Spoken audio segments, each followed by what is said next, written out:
Tidak lama kemudian, Ezra tanpa sadar mengeluarkan ponselnya untuk merekam adegan yang hangat dan indah ini. Ezra melihat videonya selama beberapa detik. Setelah menyadari bahwa setiap sudut sangat sempurna, Ezra baru menyimpan ponselnya, kemudian menggendong anak dari pelukan Kina. Bocah kecil yang menyadari gerakan ini langsung membuka matanya. Setelah melihat bahwa itu adalah ayahnya sendiri, bocah kecil itu merapatkan bibirnya, kemudian perlahan-lahan memejamkan mata. Ezra melihat tindakan anaknya yang sangat lucu, mata terlintas tatapan lembut, kemudian mencium pipi anaknya yang halus. Setelah meletakkan anaknya di tempat tidur, Ezra memeluk wanita yang tidur nyenyak di atas sofa. Awalnya berencana untuk menyiksa Kina sepanjang malam, tapi hal baik Ezra malah dihancurkan oleh bocah kecil yang keji.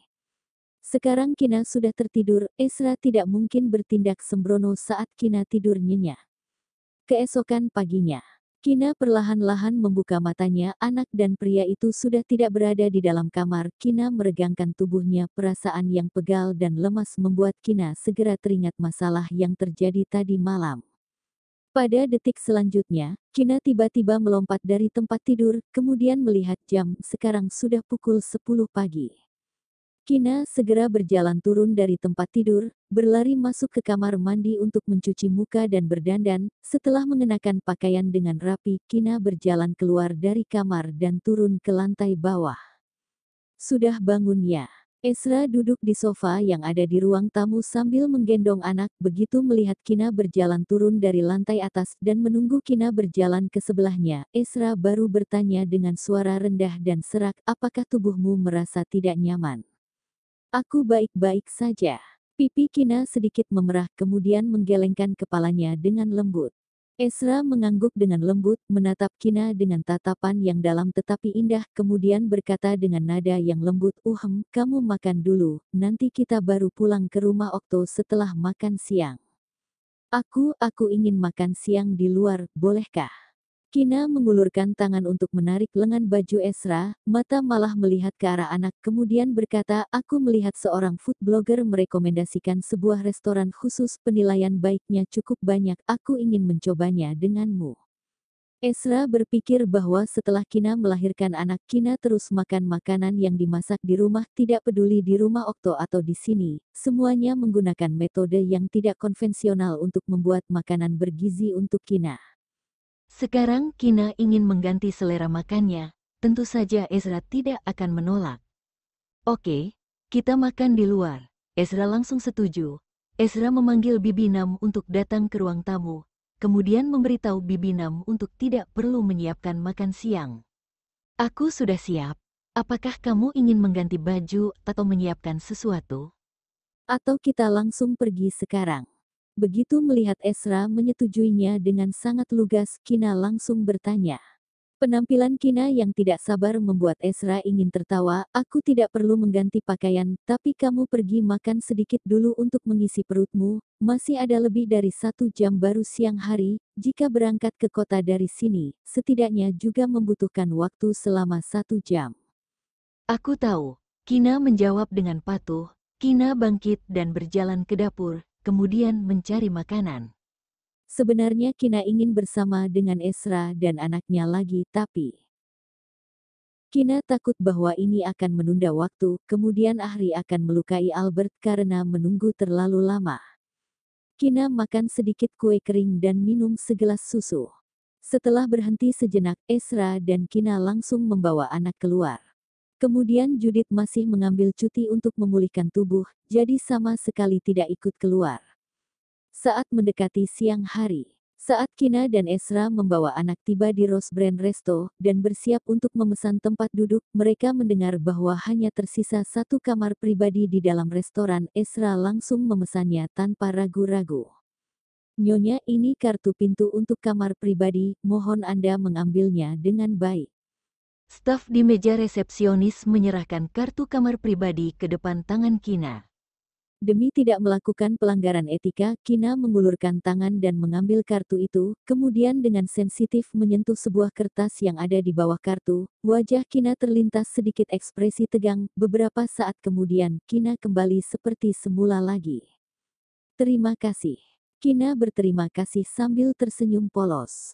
Selanjutnya staf di meja resepsionis memanggil seorang pelayan, menyuruh pelayan membawa Ezra dan Kina pergi ke kamar pribadi. Kina ikut di belakang Ezra. Kina melirik kertas yang ada di belakang kartu dengan cepat, kemudian melihat beberapa kata yang sederhana di atas kertas itu, pergi ke kamar mandi. Kina, cepat. Tiba-tiba terdengar suara Ezra yang rendah dan dalam ini membuat Kina ketakutan hingga segera menyimpan kertas itu dengan baik. Apa yang kamu lihat hingga melamun seperti ini? Ezra menghentikan langkah kaki untuk menunggu Kina, kemudian bertanya dengan santai. Desain kartu kamar pribadi ini cukup bagus.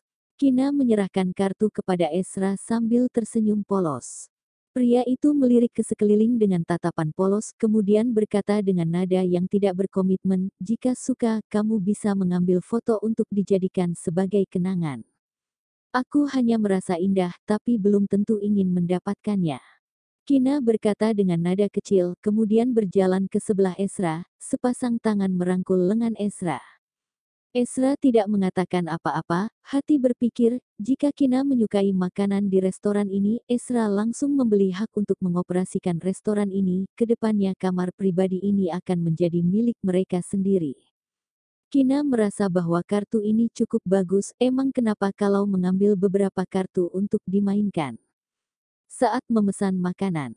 Seluruh menu dengan ratusan makanan, Kina hampir memesan sepertiga makanan yang ada di dalam menu. Jika bukan karena meja makan benar-benar sudah penuh, Kina mungkin akan memesan semua makanan. Kina, kamu yang seperti ini akan membuatku merasa bahwa kamu dianiaya olehku di rumah, seolah-olah tidak pernah makan dengan kenyang. Ezra memeluk anak, kemudian tidak bisa menahan tawa lagi dan berkata dengan nada mengejek. Setiap harinya membiarkanku makan makanan yang begitu bergizi, itu sangat menyiksaku. Kina berkata sambil mendengus, menggunakan tangan untuk memegang pinggangnya, kemudian dengan sangat malu dan senang menyadari bahwa pinggangnya sama sekali tidak ada lemak. Kalau begitu aku akan membawamu makan di luar setiap minggu, aku akan membawamu makan makanan lezat di seluruh kota Leicester. Ezra berkata tanpa berpikir terlebih dahulu. Tapi sebuah ide terlintas di pikiran Ezra. Ezra melihat seluruh tubuh Kina dari atas sampai bawah dengan tatapan dalam. Sejak berat Kina mencapai berat tertentu, tidak peduli bagaimana makan makanan bergizi, berat Kina tidak akan bertambah lagi. Dalam waktu dekat-dekat ini, nafsu makan anak sedikit besar, kemudian tidak minum susu bubuk dan hanya minum ASI. Kina yang harus menyusui anak, sebaliknya menjadi kurus. Apakah karena makan terlalu banyak makanan yang bergizi, sehingga tidak ada efek? Jika seperti ini, kedepannya mempunyai waktu harus lebih sering membawa Kina keluar untuk makan, mungkin saja bisa membuat Kina menjadi seekor kelinci yang gemuk. Setelah mendengar Ezra mengatakan kata kedepannya, hidung Kina menjadi masam. Kina hampir tidak tahan dan menangis. Kedepannya, kata yang sangat indah dan juga penuh dengan penantian. Tapi segera merasakan pandangan Ezra yang dingin ini membuat Kina tiba-tiba merasa sedikit merinding, seolah-olah Ezra sedang merencanakan sesuatu. Ezra, apa yang kamu pikirkan? Kina mencoba untuk bertanya. Tidak apa-apa, aku hanya mengkhawatirkan bahwa kamu akan bosan dengan makanan yang dimasak oleh Bibi Nam. Kedepannya aku harus lebih sering membawamu keluar untuk makan. Ezra menjawab sambil tersenyum polos.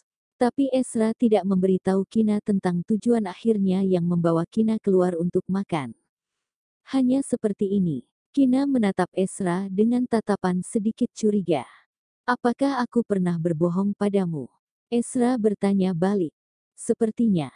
Begitu melihat Ezra sedikit menyipitkan mata, tatapan tiba-tiba menjadi dingin dan membawa ancaman yang dalam. Kina segera berkata tidak. Tidak pernah berbohong padaku. Meski Ezra tidak pernah berbohong pada Kina, tapi Ezra sering menjebak Kina dengan tindakan jahat, menggali lubang dan membujuk diri sendiri melompat ke dalam. Ezra sangat puas dengan reaksi Kina yang bodoh dan juga patuh. Ezra menganggukkan kepala. Baguslah kalau begitu. Setelah makan siang, Kina menyusui anak lagi. Sekarang Ezra dan Kina baru memeluk anak dan berjalan keluar dari kamar pribadi. Ezra, aku ingin pergi ke kamar mandi. Kina menarik pakaian Ezra, kemudian berkata sambil menunjuk ke arah kamar mandi. Ezra mengangkat kelopak mata dan melihat ke arah yang ditunjuk oleh Kina, kemudian berkata pada Kina, "Ayo pergi." Kemudian memeluk anak dan berjalan ke arah kamar mandi. "Kamu, apakah kamu juga ingin mengikutiku pergi ke kamar mandi?" Kina sangat panik, tapi berusaha untuk membiarkan dirinya sendiri terlihat tenang. "Aku menunggumu di luar, wanita bodoh." Ezra tersenyum dengan polos dan tidak berdaya. Ezra sedang berpikir bagaimana otak Kina itu berjalan. "Oh, aku mengira bahwa kamu ingin mengikutiku masuk ke kamar mandi." Begitu mendengar Ezra berkata seperti itu, Kina tiba-tiba menghela napas lega. "Jika kamu tidak keberatan, aku bisa mengikutimu masuk ke kamar mandi." Ezra menunjukkan sikap yang tidak takut. "Jika kamu tidak takut dipukul oleh wanita yang ada di dalam kamar mandi setelah mengikutiku masuk ke dalam kamar mandi, kamu bisa mengikutiku masuk." Kina mengikuti cara Ezra untuk berbicara.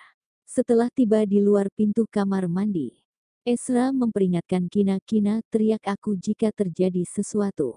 Aku tahu, tapi mungkin akan membuatmu menunggu sangat lama." Kina menundukkan kepala dan berkata dengan lembut. Kina mengambil ponsel kemudian menyerahkan tas untuk diambil oleh Ezra. Kina langsung berbalik badan dan berjalan masuk ke kamar mandi. Tentu saja Ezra bisa mendengar maksud Kina yang membuatnya menunggu sangat lama. Ezra menggendong anak sambil berdiri di luar, tatapan yang tajam memperhatikan setiap gerakan, ekspresi dan tatapan orang yang berjalan masuk dan keluar dari kamar mandi.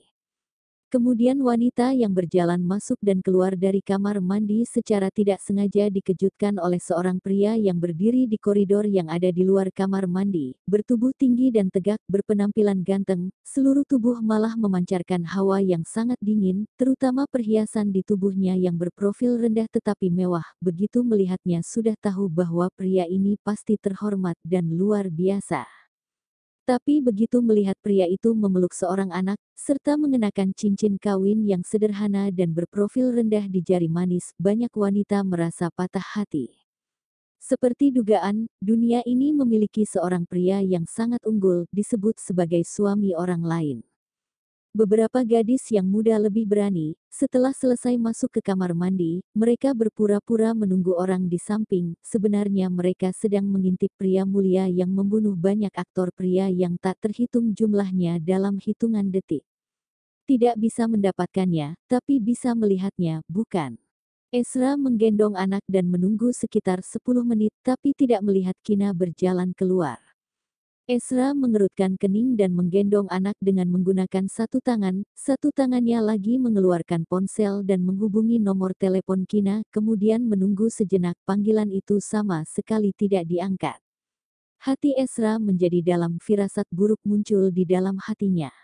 Ezra menggendong anak dan bergegas masuk ke kamar mandi tanpa berpikir. Beberapa wanita yang ada di dalam kamar mandi tiba-tiba melihat seorang pria bergegas masuk. Mereka ketakutan hingga berteriak kemudian melarikan diri. "Kina! Kina!" Ekspresi wajah Ezra sangat suram hingga menakutkan. Ezra mencari di setiap kamar mandi, tapi tidak melihat Kina.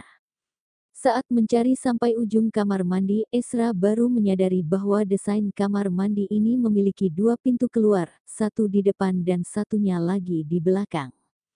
Saat ini, hati Ezra sangat dalam hingga mencapai dasar. Ezra berjalan keluar dari kamar mandi dengan sangat cepat. Pada saat yang bersamaan Ezra juga menelepon Vito, "Kakak iparmu hilang di Rose Brand Resto, cepat kirim semua penjaga rahasia." Kemudian hubungan di Underworld, semuanya juga dipanggil, memeriksa semua rekaman CCTV di Rose Brand Resto. "Jangan lupa untuk terus menghubungiku." Setelah selesai berkata, tidak menunggu Vito berbicara, Ezra sudah menutup telepon.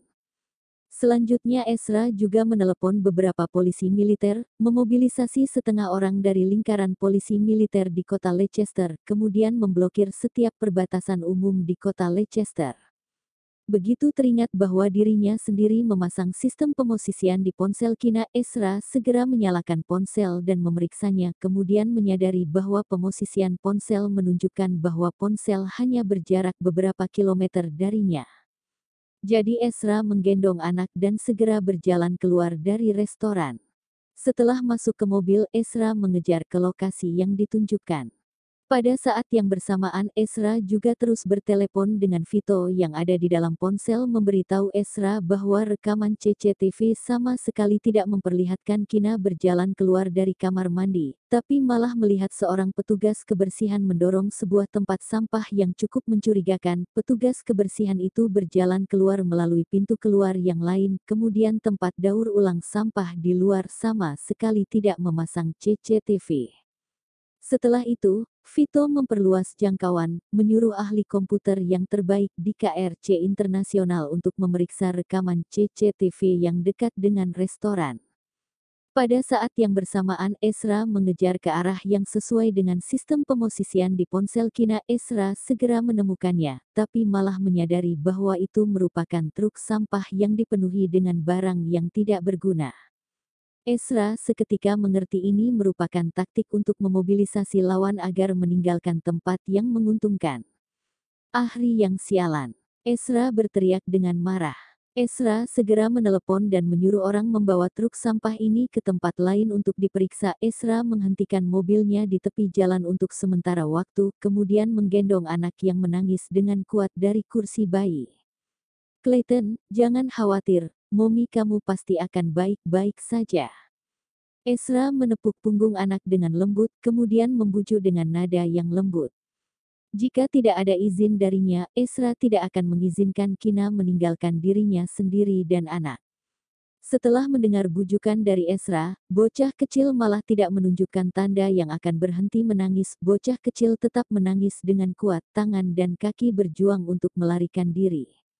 Tangisan anak yang menyayat hati membuat Ezra merasa sangat tidak nyaman. Rongga mata muncul lapisan kabut yang sangat tipis. Ezra menarik napas dalam, mencium wajah anak yang dibasahi oleh air mata, kemudian berjanji, "Rezki, jangan menangis, Dedi berjanji padamu, Dedi pasti akan segera menemukan momimu." Setelah berkata, Ezra duduk kembali ke kursi pengemudi, satu tangan menggendong anak, satu tangannya lagi mengendalikan setir dengan terampil dan lincah.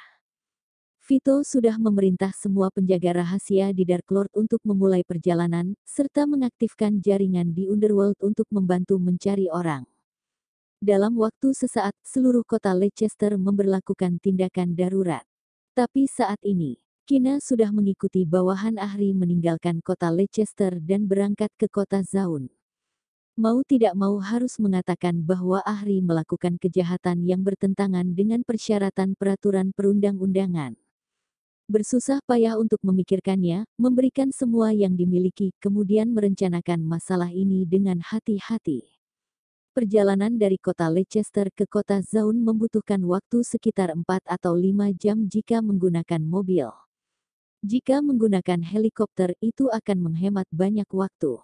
Meski Ahri sudah tidak sabar untuk menganiaya Kina, tapi Ahri sama sekali tidak mengatur Kina untuk pergi ke kota Zaun dengan menggunakan helikopter karena itu terlalu menarik perhatian orang.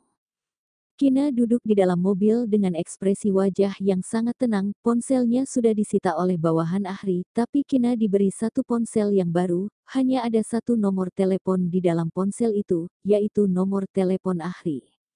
Setelah terdiam dalam waktu yang lama, Kina menghubungi nomor telepon Ahri. Ada apa? Di dalam telepon, Ahri bertanya dengan suara acuh tak acuh. Ahri, biarkan aku melihat Albert. Kina meminta.